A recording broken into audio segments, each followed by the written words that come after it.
I am Raffaele Zanoli, hello. I am the coordinator of the Organic Data Network project. One of the aims of this project is to enhance the current data availability because the market asks for it.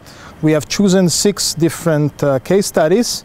These case studies ended up in improved market reports on organic market data and also with an extensive analysis of what kind of experience was learned during these case studies. In the Organic Data Network we did 6 case studies. 5 of them are countries and 1 of them is a region, the Mediterranean region. And the aim of the collaboration was to exchange experiences between those that publish the reports and then hopefully come to better reports.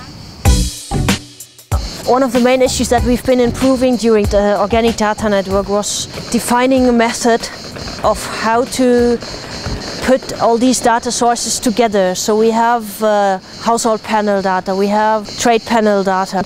We really define the method now to estimate the data very quickly, and that can be seen as a real improvement in the Organic Data Network. They also looked at price data because they are collecting price data in Germany. They are one of the few that do, and they wanted to compare their method with an international comparison, how other people are collecting price data. The price monitoring is especially relevant for German traders or processors because they often source their products in the other European countries, and then they can compare the regional price, which consumers actually are willing to pay more, with the price of the imported product. Well, we have been collecting data on the organic sectors for many years now. So the issues for us was to work on the market data because until now we don't have many data on volumes and on import and exports. We tried to gather all the data we had for some products by gathering all the information we had on the production from the control bodies, for example, from the interprofessional organization for yields, for volumes collected, and also our annual survey on the market for the sales. We try to have this full picture. For the import-export data, we had meetings with the French customs, which led to a conclusion that in fact we had data on imports from third countries that weren't used until now. Now, with the custom data, we have more precise information, but still, as we have to consider all the intra-EU trade, for which we don't have any data, we still need our annual surveys to have the full picture. The Organic Data Network project was a chance for us to know about experiences in other countries, and so we hope for the future to improve this comparison because we need clear definitions, clear classifications and common approaches.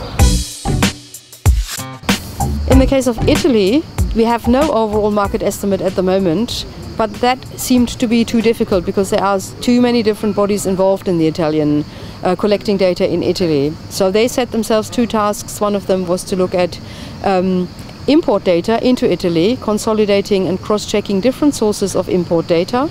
Within next report in SINAB will be published the full data set for what concern import data, and this will also be possible because of the collaboration between the university and the ministry. The ministry has asked to the custom agency to start using a specific code for organic products, and this is the first time we have this kind of information. Now we can compare exactly our data with the data of the other countries, European first of all.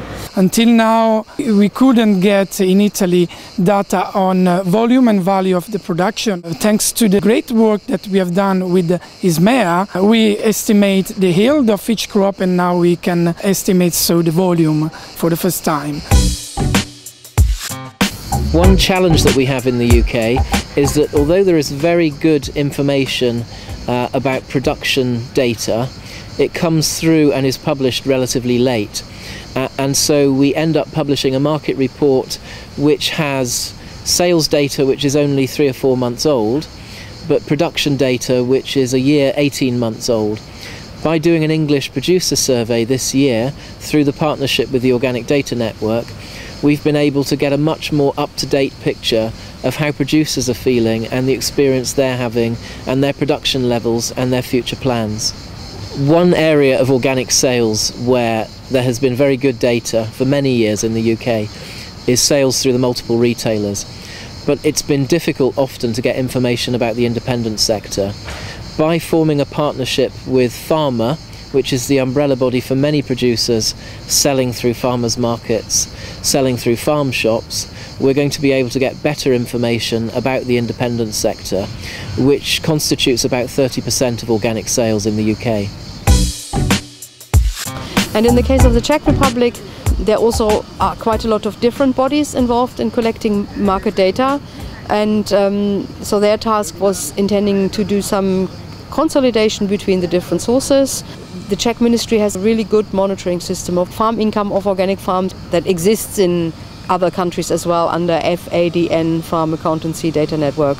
And the Czech were able to use these data coming from those income surveys to cross-check, for example, yield estimates and price data. The biggest benefit, for at least for the Czech Republic, resulting from Organic Data Network is providing quality checks. I mean the instruments, how to do. I don't want to say that there was not done any quality check. That has been done, but we have much more broader instruments, procedures, how to check the data.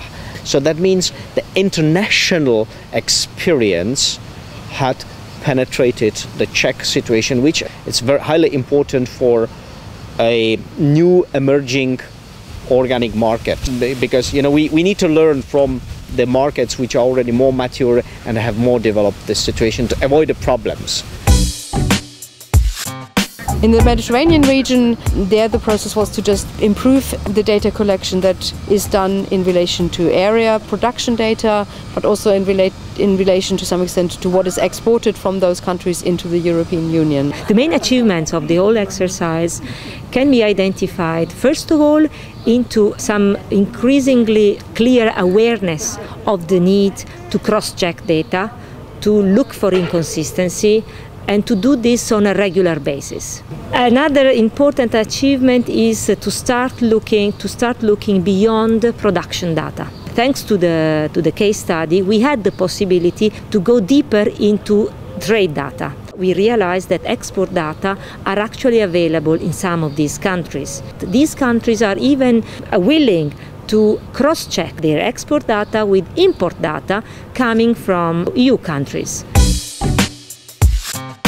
For me, one of the most important achievements of the whole process is that those that do the work on the ground had several opportunities to talk to each other and to relate to each other and to discuss. And it has also become clear that in most countries there is no one national authority responsible for all market data collection. So we have to instigate and encourage collaboration.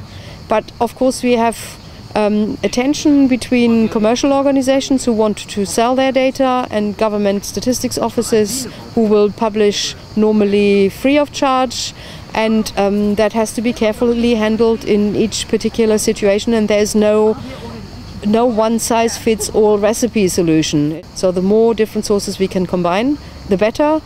But the other challenge is data classification. We are recommending that for product-specific data, everybody uses the same classification code, which is based on a Eurostat classification system. Particularly commercial organizations want to classify data according to their needs and their customers' needs, and statistical authorities go out about it in a different way. So facilitating that dialogue is important, has been very important. And the dialogue between the researchers and the people who work at the sharp end, so to speak, has been important, because the researchers tend to have more awareness of sampling, of sample coverage, and are trying to bring that to the overall improvement of the market reports.